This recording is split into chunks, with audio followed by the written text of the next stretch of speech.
Okay, we are at Revitalize and Replant, and let me just tell you here. You see Kevin Ezel in one of the two boxes.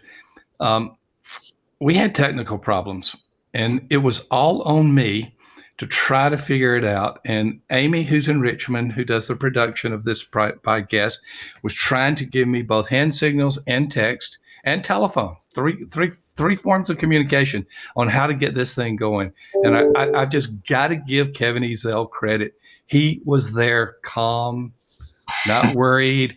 Yeah, he has an appointment right after all of these podcasts, but he hung in there. So I'm just glad she got you. She finally talked you into unplugging your 8-track so that you could. Kevin, you got to understand this. I didn't only have an 8-track. I had one of the few 4-tracks that were out there before the 8-track came out. Most people don't even know 4-tracks existed. It was like the VHS and what was the other one? Beta or something like that. Yeah.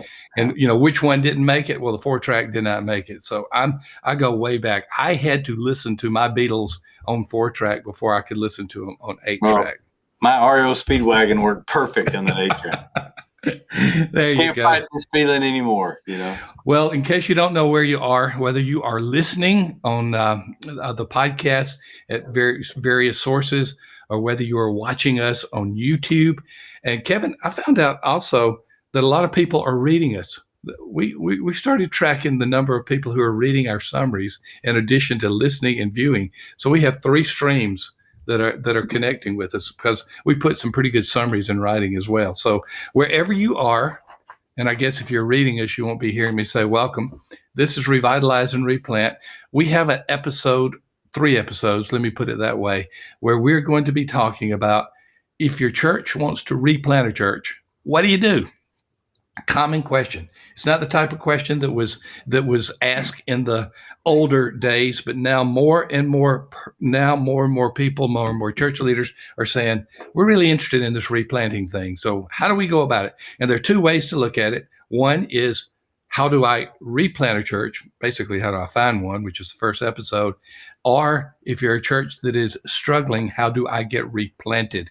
And keep in mind that we often use the synonym adopted with replanted. They may not be exactly alike, but sometimes you'll hear that. So you are listening to Revitalize and Replant, sponsored by the North American Mission Board. Let me point you to churchreplanters.com. Let me point you to NAMB.net. The reason we do what we do is because we desire to see more churches planted and fewer churches closed. This is what this is all about. And now we're going to talk about churches being replanted. So your church wants to replant a church. So before we get into the outline, Kevin, is this a common question that you're getting at the North American Mission Board? Your church wants to replant. Where do I go from here? Oh, absolutely. On both sides. Churches that have finally gotten desperate, they can't pay the light bill. What do we do? And then churches are more open, because we have churches that want to plant, but there's also replant and revitalize that kind of go together. And so, absolutely. But man, I'm really excited about the outline you put together, because you're spot on. It's a bullseye on exactly what the heartbeat is out there for what people are looking for. I think there's this perception, Kevin, that there are these churches that are lining up, and there are that, but there's this list, and you just go down the list and say, okay, you're next, you're next, you're next, and basically they get to pick a church and move. It's not that simple. Oh, not at all. There's you may find this hard to believe, but there's a trust factor out there that's really pretty low. Yeah, and so it works on both sides. It's just very low, and that's why it is so dependent upon relationships, and people that have spent no time at all developing those over a course of time want to swoop in on a white horse and try to save the day, and it's just not going to happen that way. And swooping in on a white horse saving the day for many of them means more of an acquisition model than taking us into the family. And exactly. So they don't spend the time getting to do the things that are necessary. So that brings us to our first point. Most replants are relationship based. What does that mean, Kevin, to have it relationship based? Yeah, it's not about money so often. I mean, sometimes that's what pushes people over the edge of, okay, we've got to do something. We just can't afford to keep the doors open. But typically, I mean, they're wanting to pass the baton in such a way that they can appreciate the past And relationships do that. I mean, you're just sensitive to appreciating the past and also the expectancy of the future. And the ones who do this best know how to balance both. Show appreciation, but also show them hope that there is something better. And the ebb and flow of how church life goes. Period. And the ones who do it best do it relationally. Oh, and they use surrogates. Somebody else has a relationship where they that's trust. a good point. And they kind of help. But it's, as you said, I've not seen hardly any be successful without the relational aspect. All right, let's talk about this practically. A pastor calls you up and they say, we're excited about this replanting. We love what NAMB is doing. We want to be a part of it. We've planted 2 or 3 churches, but now we want to look at planting a church. And you tell them, okay, one of the first things you need to know is that this is relationship based. What do you tell them? Go to Cracker Barrel? Yeah. I say, who are your relationships? What they sometimes overlook at directors of missions, associational strategists, whatever title we call them in the SBC life, that those guys, some of those guys have been in those positions a long time. And one thing they do have is longevity and relationships with some of these churches that need to do exactly that. And to me, some of those guys are the best first step because they really know who the players are in these churches. I mean, they may have 8 people left, but they know who the 2 are you need to talk to. So if you're in the SBC, what's the title now? It used to be Director of Missions. It's a social mission strategist. Social mission strategist. I'll have to remember that. In other denominations, it may be a district superintendent or something like that. But Right. There's somebody who is closer to the local church that you might be able to contact. Is that the form of surrogate you're talking about, or are you talking about other forms as well? No, that's it. Normally, it's someone who knows someone, or you say the Cracker Barrel because it's just built-in relationships. But over a period of time, I know after you get your first few, it's a little easier. But when churches are a little fearful of you coming in and taking over, so to speak, or wanting to help walk them through the process, when it's your first one, it's like going in the doctor and saying, "Wait, I'm really excited about doing the surgery. I could not be more. I've got your best interest in mind. It's my first one, but trust me, it's like, yeah, thanks a lot. Once you go try a few, and then we'll jump on, Yes. And that's where the relationship, you really, in order to take that first plunge with somebody who's never done it, it really needs to trust them. Yeah. I can just see someone going in for heart surgery. How many of these you've done? Well, I've helped a few people, but you're my first solo. This is going to be fun. I've watched it on YouTube. Or I stayed at a Holiday Inn Express, one of those 2. So it's relationship. Now, there are times I'm thinking of an area. I'm not going to call it out, but I'm thinking of an area where there's no local judicatory denominational leader. There's no one that is close. And this is actually interdenomination, so it's not non-denominational churches. That means the pastor has to either develop the relationship or find a different kind of surrogate as well. Right. And not be self-promotional. That's where NAMB can come in to help. We like to look at ourselves as eHarmony, go church planting or replanting. And so we take people who want to replant or want to help, and churches who are open to it, and then help combine them. Much like churches that want to be involved in church planting, we try to help them find the right planner and give them several different options. And so we do that, honestly, almost on a weekly basis, and you find in your denomination someone who helps match make, if you will, who'd be, the best suited for certain areas. Well, that is our second point, is that there are organizations that can provide those connections. I would surmise that the North American Mission Board, particularly for the denomination, is the largest of these. I don't know of any. I mean, North American Mission Board was doing church replanting before church replanting was cool. Right. And of course, you've always been on the front of the frontier of new church starts. But now I'm seeing more and more that what you were doing at the North American Mission Board, 10 and a half years now? Is that how long it's been? Yeah. So what you were doing at the North American Mission Board early in your tenure is now becoming something that is accepted, and NAMB has relational connections. So if you're a part of the Southern Baptist Convention, for example, and you have a fairly healthy church and you're a pastor, and they say NAMB may provide a connection. What happens next, Kevin? Yeah, well, there in our denominational family, there's roughly 1,200 associations, and we're constantly cultivating those relationships and helping those guys, and they've learned to trust us because it's like recommending somebody to as a dentist, or recommending somebody, or trying to set up your best friend with a date when you're in college, and they trust us now to take care of their churches the best possible way. And so I like to try to even let them interview a couple of different people. Geographically, it's helpful if they're close because they can infuse people, not just money.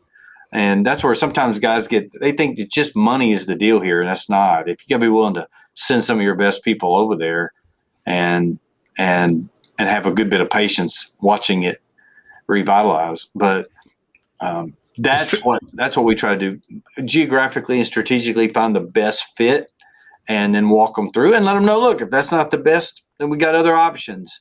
We got other things you can try on here. Yes. And I'm thinking of son Sam in Bradenton, who replanted a church. He actually didn't go into it with the desire to replant. We'll get to that in a minute. We've called that fostering, but I'm getting ahead of myself. You mentioned this, and this is a reality after COVID or during COVID. We're still in it now. Now, I understand that, by the way, this is airing 2 days before Christmas. So Merry Christmas to you, Kevin. Yeah, you too. I hope you're having a great Christmas. Where we will be on December 23rd is we're recording this in October, and COVID is unknown, but it seems to be waning. So at some point I'll stop talking about this COVID era, but what has happened is we know that as a result of the 2 years of COVID, that more churches are open to replanting because it's sad to say they're more desperate. Is that the right way to put it? No, absolutely. I just talked to a church this week. They had there's a small church. They need to revitalize. They just had a pastor come for like 2 months. Now he feels called to go somewhere else. And, they're prime for going through the process. They just don't want to be honest with themselves, and COVID is helping them do that. And honestly, it gives them a little bit of an out. Like, we would have been fine, but COVID really, and that's true. It really does help them have a little, I think, in their minds, come to a better peace about it. So, no, you're absolutely right. And what I wish so much these churches would be more open and seeing it as a legit option so much earlier, because it would save them so much grief. And like this church, they should have done this a year ago. But yes, it's just hard to let go. Yeah, it's kind of like the person who has some type of serious ailment. I'm not going to say COVID, but I'll just say some serious ailment, and it could be a number of things. And if they had gone to the doctor earlier, it would be so much better. But by the time they go, it becomes radical and dramatic surgery. So the metaphor works in the physical world as well. Okay, so most churches are seeking replanting, think that they have run out of options. They probably don't even understand what a replant is. It would be rare if you go into a church and you say, we're going to talk about replanting or adoption, whichever metaphor you want to use. And they're not going to know what's going on. It's going to take a lot of hand-holding, if you will. Yeah. And I'd encourage guys who, they may have listened to you for years or read some of your books, and they come in there with all these lingo words. The best thing you do is to sit down with them and help them see that you really do care, and you want to walk them through the process. And there are a lot of options here. And look, here's what you might be best, but there is as you said, a fostering that we'll talk about, fostering or a revitalize, to resuscitate a church, to replant, or to lateral. Because sometimes put the pedals on. Yes. Step away. Boom. I can help you do that. But again, there's a lot of options, and there's not one that's necessarily better than the other. They fit different scenarios based on the leadership that you have left. Sometimes you don't have a core group left. You got a core person, and this one size fits all doesn't work in this, as you know, and there's many options.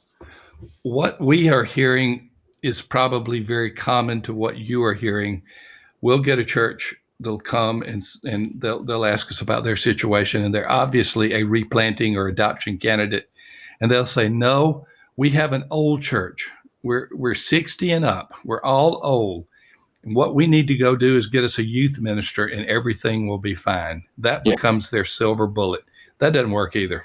No. No. I mean, that's like having your papa plan your kids' your birthday party. It's just not going to work.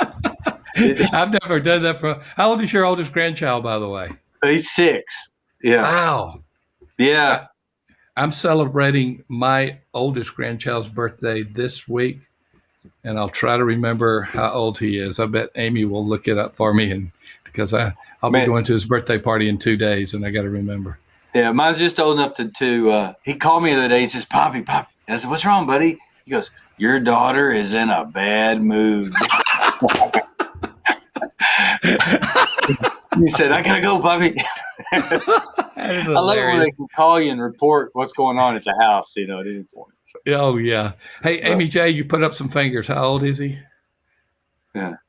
He is 12. He's 12? No.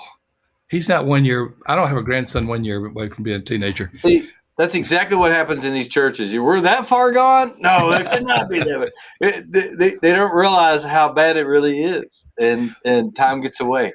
Well, I've told you this, and I've told this audience before. I've stopped accepting weekend preaching engagements. And reason number one is I want to do it for the churches because it hurts them when I go preach. And then reason number two is I want to be a church member, and I have been for about 5 years and loving it. And one of the things I really love about it is I'm with my children and my grandchildren. So this past Sunday, I was sitting in church next to my 12-year-old as you listen to this, and I just felt this awful sting upside the head. He just walloped my head in church. I mean, he got behind me and went bang like that. And I said, why did you do that? He said, I'm just warning you, if you do it, another one's coming. But I haven't done anything. It's so funny you mentioned grandkids, because if someone's listening about what you should do about your church, you should or shouldn't do, I always tell them, do it for your grandkids. That's your right. Your kids are not going to want to come to this church. You have only old people because you have only an old service, and it's hard to watch on video. I can't imagine sitting to it in person, and that's why I tell really, your kids will not be. If you enjoy going to church with your kids and grandkids, enjoy it while you can, because it will not continue at this place. It's just not going to happen. And that's so right. That really is, we're laughing about these grandkids, but it's right. Obviously you do it to honor the Lord, but we're going to lose a whole generation if we don't wise up and paddle shock some of these churches. Well, one of my granddaughters said 3 weeks ago, or whenever, I can't remember. She said, they call me Red. It's where granddad got stuck, became Red. She said, Red, are you preaching today? I said, yes. And I do about 4 times a year. She said, I miss my daddy's preaching. There you go. Mm-hmm. Absolutely. Okay. We talked about fostering. Let's look at the family metaphor. The family metaphor is adoption is almost synonymous to replanting. So when you adopt a church, you're bringing them into the family, but it's the family that you're bringing them into. They are the family that is there to lead. The adopted child doesn't come in and say, I'm leading this thing. It is the family that's leading. Fostering is an extended part of the metaphor, which basically means go and help a church for a while. Maybe it'll end up in adoption. Maybe it won't. When Sam's church in Bradenton started with Southside was a church that was about to close, and Sam said, let's go help them. They didn't, their pastor had gone, so they provided them someone to preach every Sunday, some worship leadership, and some children's leadership, because there's so many children, particularly of different ethnic groups in the neighborhood. Church took off, and they said, we just want to be a part of your church. So they adopted them. So fostering can be a good first step. Yeah, absolutely. And like you said, there's foster to adopt. You can do it. And the best way to gain the trust is to say, look, let us come along and just help. That's right. And we're open-handed here. We're going to help. And yet that's what we call them, fostering. You just come along and say, okay, want to help. What they see on their own is, man, we don't want that help to go away.